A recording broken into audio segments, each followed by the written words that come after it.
Magandang hapon po. Nang araro ng mga sasakyan sa kabumangga sa isang tindahan ang isang truck sa Marikina. Overloaded pa raw ang humaharurot na truck, 2 ang namatay, kabilang ang isang bata.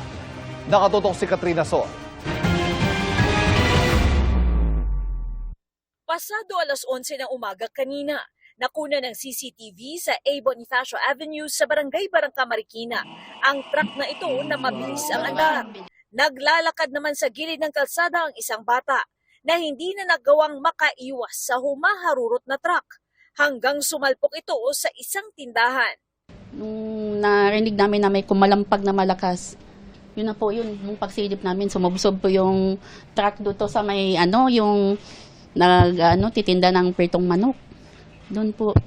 Tapos yun, nakita namin may 2 naipit sa ilalim ng sasakyan. Yung bata po, nandun po, na-sandwich po doon sa poste. Tapos yung akala namin babae, nakabulagta po doon sa sa may mismong tapat ng tindahan ng manok. Kaharap akong ganyan, biglang dumaan dyan. Ang bilis. Tapos, pagdating doon, 2 agad ang naipit. Yung isa, pit-pit yung ulo. Yung isa naman bata. Dead on the spot ang bata at isa pang lalaki na bumibili lang sa tindahan. Yung bata, nagulungan, putol ang braso, kita, yung lalaki rito na namimili ng nabibili niya, pisak yung ulo. 5 naman ang sugatan, kabilang ang driver at nahinante ng truck. Batay sa inisyal na investigasyon ng pulisya, naunang nang araro ng jeepney at 3 SUV ang truck na may kargang sako-sakong asukal. Saka nito sinargo ang 3 bollards at nagtuloy-tuloy sa pinakaloob ng tindahan. Overloaded yung truck. Tapos allegedly nawalan daw siya ng preno. Pero doon pala sa may tulay ng Marikina, nakasagi na siya ng jeep. Patuloy ang investigasyon sa disgrasya. Katrina Son, Nakatutok, 24 Oras.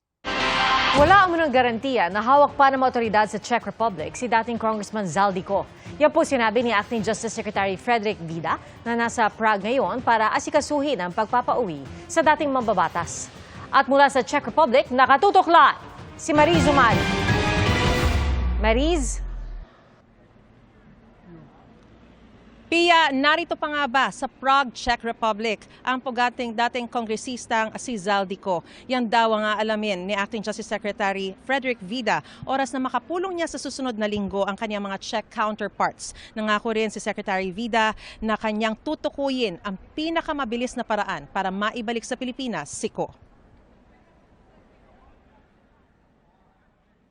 Noong nakaraang Huwebes, mismo si Pangulong Bongbong Marcos ang nag-anunsyong nahuli si Zaldico at nakadetine sa Prague. Pinanindigan ni Acting Justice Secretary Frederick Vida ang impormasyong yan. Let's verify the facts. Maliwanag po sa impormasyon na nakarating mula po sa immigration at police authorities natin na nagkaroon po ng tiyempo na si former Congressman Zaldico ay nasa ilalim ng jurisdiction ng Czech authorities. Pero pag-amin din ni Vida kahapon, walang garantiya na hawak pa rin ngayon ng Czech authorities ang dating kongresista. There's no such guarantee. We need to respect their laws. So there is a possibility na he may have gone out of Czech Republic already? Possible. Pero sabi ni Vida, hindi siya nababahala. Nakatakda rin daw dumating sa Prague si Philippine Center on Transnational Crime Executive Director, retired Major General Romeo Prestoza, para tutukan ang aplikasyon para sa Interpol Red Notice na makatutulong sa pagpapauwi kay Ko. Sa susunod na linggo, makikipagpulong ang high-level coordinating team sa kanilang Czech counterparts at Interpol. Isa sa mga hihilingin nila, personal na makita at makausap si Zaldico. Kung ito ay papayag sa mga pagkakataon na binibigay at sa panuntunan ng kanilang yung tinatawag nating data privacy nila. Sabi ni Vida, malinaw ang kanilang pakay. Ang pinaka-ultimate objective, di ba?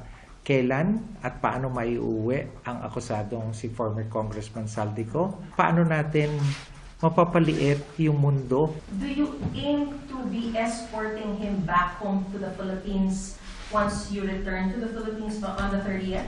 I need to check with law enforcement parameters, with the law enforcement parameters, with law enforcement agencies. If it's not feasible, why not? Diba? Again, as I earlier stated, we would pursue the fastest way. Ang ayaw naman po natin ay mangingibang bansa na lang ay hindi na mananagot sa batas sa Pilipinas. Ito po yung mahalaga, kaya po kasama rin po sa team ng... Pia, may mga ilang pulong pa si Secretary Vida ngayong Sabado, kaugnay naman daw sa ilang mga law enforcement concerns. At bukas naman, Linggo, ay magsisimba raw siya para makita rin, bukod sa magdarasal, ay para makita rin ang ilang mga Filipino churchgoers dito sa Prague. At syempre, bibili rin daw siya at mag-uuwi ng imahe ng Santo Niño na patron dito sa Prague. At yan ang pinakasariwang balita mula pa rin dito sa Prague, Czech Republic. Balik sa iyo, Pia. Maraming salamat, Marie Zumali. Nawala ng hanap buhay ang marami nagtitinda sa dating Commonwealth Market na nasunog kanina madaling araw. Ang sunog umabot sa ika-5 alarma. Nakatutok si Bea Pinlac. Bangungot na sunog ang bumulabog sa mga tindera sa Bonbon Market na dating Commonwealth Market sa Quezon City pasado alas 2:30 ng madaling araw kanina. Marami sa kanila nagkumahog isalba ang paninda habang mabilis na nilamon ng apoy ang malaking bahagi ng palengke. Ang iba, halos wala nang nailigtas. Siyempre mahirap. Tulala, nanginginayang saan kami lilipat. Ang hirap po. Hindi namin alam kung paano kami mag-uumpisa ulit. Automatic po yan, malulugi po kami ngayong araw na to. Umabot sa ika-5 alarma ang sunog na nirespondehan ng halos 60 truck ng bombero at fire volunteer. Ayon sa Bureau of Fire Protection, nagsimula ang sunog sa imbakan ng frozen meat at kumalat hanggang second floor ng palengke. Puro dry goods po, ukay-ukay ang karamihang laman. Doon po nahirapan tayo na mag-apula. May mga kantin po sa loob. Yung mga LPG po siguro na nandoon, yun po yung mga naririnig nating mga nagpuputukan. Hamon din sa pag-apula ng apoy nang magkasalubong ang mga manininda at mamimili na palabas ng palengke habang papasok naman ang mga bombero. Yung mga paninda po nila nakaharang po sa daanan ng mga kabomberohan natin. Bea Pinlac, nakatutok 24 oras. Sinalakay ng otoridad ang isang compound sa Bataan kung saan binabago at pinapalitan ang tatak ng mga tangke ng LPG. Ang nabistong illegal na operasyon sa pagtutok ni John Consulta, exclusive.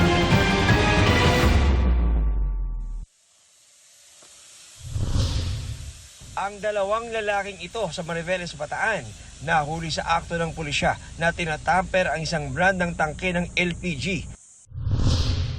Nang mapasok ang compound, tumambad sa mga operatiba ang halos 1,000 tangke ng LPG na pinilitan na ng kulay. Ayan, pinapalit nila oh. Tumambad din ang mga grinder, talim at iba pang gamit sa pagtatamper ng mga tangke. Tampering plate. Opo, sir. Kumukuha sila ng mga ibang tangke, no?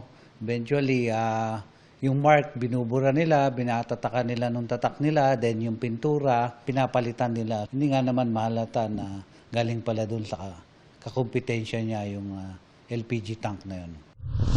Ayon sa PNP, base sa guidelines ng Department of Energy, mahigpit na pinagbabawal ang tampering sa mekanismo ng tangke ng LPG dahil maaaring makompromiso ang kaligtasan ng mga gagamit ito. Kinasuhan ng paglabag sa LPG law at trademark infringement law ang mga may-ari ng establishmento. Sinisika pa namin makuna ng pahayag ang 5 inaresto. After investigating yung mga nahuli nating 5 tao, baka may makuha pa tayong ibang information regarding their operation para mahuli na rin. John Consulta, nakatutok, 24 oras. Lumaki pa ang inaasahang rollback sa diesel sa susunod na linggo. Sa pagtaya ng oil industry sources, hanggang 11 pesos ang posibleng tapya sa kada litro ng diesel.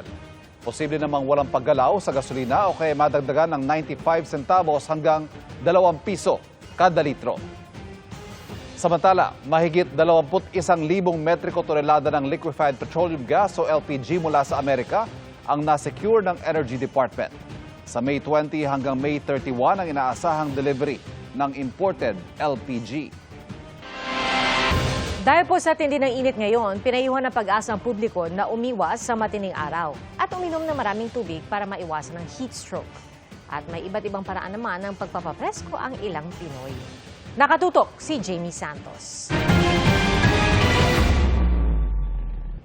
Sa tindi ng init, tumapat sa binubugang hangin ng exhaust ng gusaling ito sa Quezon City para makapagpapresko. Sa mga namamasyal naman sa Quezon Memorial Circle, instant ginhawa ang hatid ng mga ikinabit na misting system gamit ang filtered water. Mas nawawala po yung init, yung sobrang init po, mas nalalesen. Lublub galore naman ang mga taga-barangay Malanday, Marikina sa kabi-kabilang inflatable pool na bahagi ng kanilang taunang Lubluban Festival. Kasi po mainit. Okay naman po, masaya. Lumoblog na! Kaya lang kulang pa ng tubig! Sa Lawag City, ginawang swimming pool ng magbabarkada ang isang pick-up. Habang sa Dilasag, Aurora, tuwang-tuwa ang mga bata sa pagtampisaw sa irrigation canal na ang tubig galing pang bundok. Kanya-kanyang paraan na ng pagpapapresko ang mga Pinoy sa pagtindi ng init ngayon. Batay sa forecast ng Pag-asa, mahigit 10 lugar sa bansa ang nasa danger levels o nasa 42 hanggang 51 degrees Celsius ang heat index o damang init. Posible ang magdulot ng heat cramps at heat exhaustion at ang patuloy na pagbababad sa init ay maaring mauwi sa heat stroke. Kahapon, 46 degrees ang naitalang damang init sa Dumangas, Iloilo. Payo ng Pag-asa sa publiko, umiwas sa matinding araw at uminom ng maraming tubig at kung maaari, limitahan din ang oras sa labas. Huwag tayong masyadong mag-expose sa masyadong sikat na araw, lalo na sa mga oras na mula alas 11 hanggang 3 o'clock ng hapon. Sa Zamboanga City, na nasa 41 degrees Celsius ang damang init kahapon, iigsi sa 10 oras at tuwing every other day o tuwing makalawa na muna ang supply ng tubig ng kanilang water district simula sa Lunes. Bumaba raw kasi ang water supply dahil sa matinding init. Jamie Santos, Nakatutok, 24 Oras. Tumaob sa gitna ng dagat sa Matnog, Sorsogon ang bangkang yan na may 13 sakay. Nailigtas naman sila ng mga otoridad. Base sa investigasyon ng PCG, hindi dumaan sa tourism office ang mga turistang sakay ng bangka. Hindi rin daw otorisado ang bangkang sinakyan nila. Sa Bohol, 7 ang nailigtas na lumubog din ang sinasakyan nilang motorbangka. Walang naiulat na nasawi o nasugatan sa insidente. Patuloy namang inaalam ng mga otoridad ang sanhi ng paglubog. Nagkasa ng anti-drunk driving operation ng LTO at pulisya sa ilang lugar sa Quezon City. 6 ang hinuli kabilang isang lasing na tinakasan ng sumitang enforcer. Nakatutok si Bea Pinlac.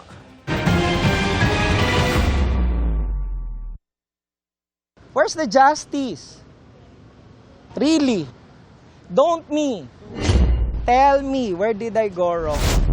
Sumiklab ang tensyon sa pagitan ng mga otoridad at driver na ito na pinara sa Timog Avenue, Quezon City, pasado hating gabi kanina. Pag-abot nyo sa akin ng dokumento, amoy alak po amoy alcohol. Marami po kayo na inom?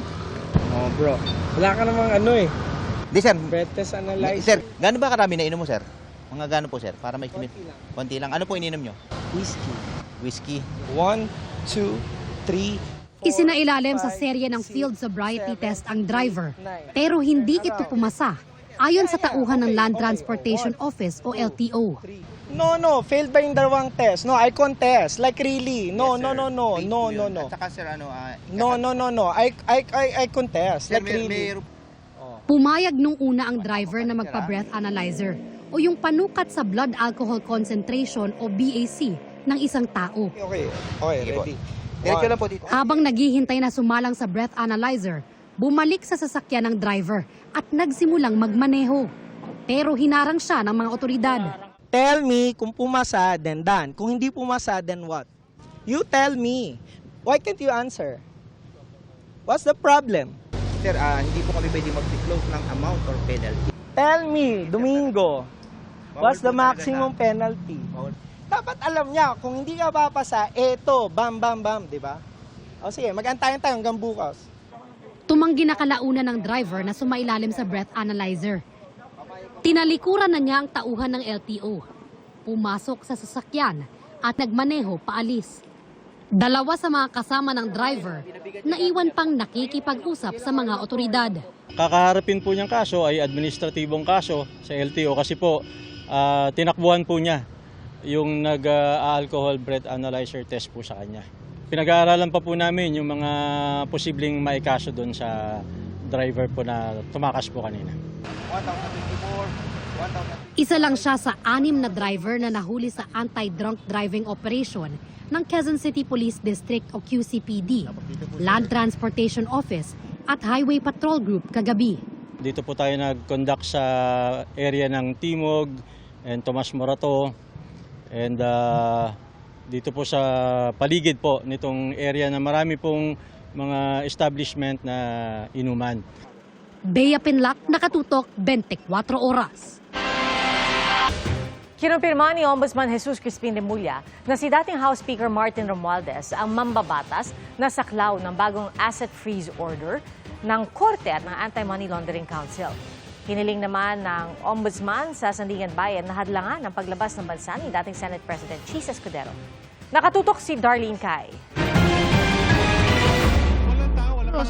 Former Speaker Martin Romualdez, na-freeze na yung kanyang... So si former Speaker Martin ito? Kasi linawin natin from what? From the Court of Appeals to? From the Court of Appeals. Galing na mismo kay Ombudsman Boying Remulla. Si dating Speaker Martin Romualdez ang tinutukoy na mambabata sa anunsyo ng Anti-Money Laundering Council kahapon na pina-freeze ng Court of Appeals ang mga ari-arian. Ayon sa AMLAC, sakop ng freeze order ang 25 bank accounts at 10 insurance policies na nakapangalan sa mambabatas. Inisyuhan din ng freeze order ang mga ari-arian ng isang business associate ni Romualdez at isang corporate entity na may kaugnayan sa kanya. Sabi ng AMLAC, para sa CA may probable cause para iugnay ang kanilang mga ari-arian sa plunder o pandarambong at direct and indirect bribery sa mga maanumalyang flood control projects. Bago nito, nag-issue noong Miyerkules ang Sandigan Bayan 7th Division ng Precautionary Hold Departure Order kay Romualdez. Ibig sabihin, hindi siya pwedeng lumabas ng bansa. Sabi ni Remulla, patikim pa lang daw ito. Nasa preliminary investigation na ng Office of the Ombudsman ang mga reklamo laban kay Romualdez. Pero sabi ng Ombudsman, nakatakda na silang magsampa ng mga kaso sa susunod na linggo. Actually, isang kaso pa lang yan. Pero we have around 5 to 6 cases lined up. Sunod-sunod siya ipa-file within the next 2 weeks. Meron pa. Naku, napakainit. Mainit yan. Sinagot din ni Remulla ang hiling ng kampo ni Romualdez na mag-inhibit ang Office of the Ombudsman sa pag-iimbestiga sa kanya. Dahil saan nila'y preconceived position ni Remulla sa mga issue laban sa kongresista. No such thing as inhibition. No such thing. Basahin nyo kasi yung sabi ko sa abogado, nagsasabi niyan, baka absent ka nung tinuturo yan, go back to law school. Prosecutors are supposed to side with the victims of crimes. Ayun, di ba? Ayun, ano ba ang Office of the Ombudsman? Ang origin po namin sa Pilipinas, tanod bayan. Tama. Kami ang bantay ng bayan para ang mga corruption ay mabantayan. Katungkulan po namin sa saligang batas. Nauna nang itinanggi ni Romualdez na may kinalaman siya sa budget insertions at anomalya sa flood control projects. Patuloy na sinusubukan ng GMA News na kumuha ng karagdagang pahayag mula kay Romualdez pero wala pang tugon sa ngayon.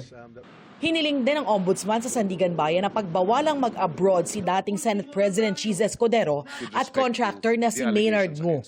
Kanina, na-raffle na sa Sandigan Bayan 6th Division ng ex parte application para sa precautionary hold departure order laban sa dalawa. Kaugnay ito ng mga reklamong plunder, direct and indirect bribery at paglabag sa Anti-Graft and Corrupt Practices Act. Ang kampo ni Escudero nagsabing magpapadala raw sila ng statement pero wala pa silang ibinibigay sa ngayon. Nauna nang itinanggi ni Escudero na may kinalaman siya sa mga anomalya sa flood control projects. Sinusubukan din ng GMA News na makuha ang panig ni Ngu pero wala pa siyang tugon sa ngayon. Darlene Cai, nakatutok, 24 oras. Are the wedding bells ringing para kay Bea Alonzo at kanyang non-showbiz fiancé? The question still stands matapos niyang umaten sa isang event kung saan kapansin-pansin ang kanyang glowing aura. Makikita tayo kay Athena Imperial.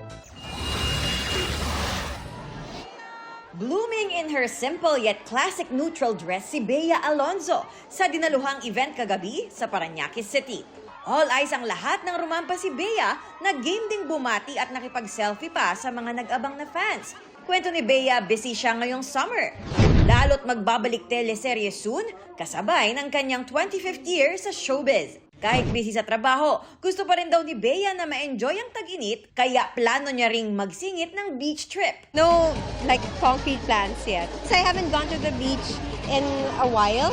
Medyo matagal na yung huli ko. So I really am looking forward to going back. Isang buwan mula nang kumalat ang impormasyon online tungkol sa umano'y marriage bans ni Vincent Co at Philbert Angeli Ranolio na tunay na pangalan ni Bea, nagtanong kami tungkol dito, pero tumanggi muna siyang sumagot. Mula nang mapaulat na in a relationship sa negosyanteng si Vincent Co, naging very private na rin si Bea sa pagbibigay ng detalye sa kanyang love life. Athena Imperial updated sa Showbiz Happenings!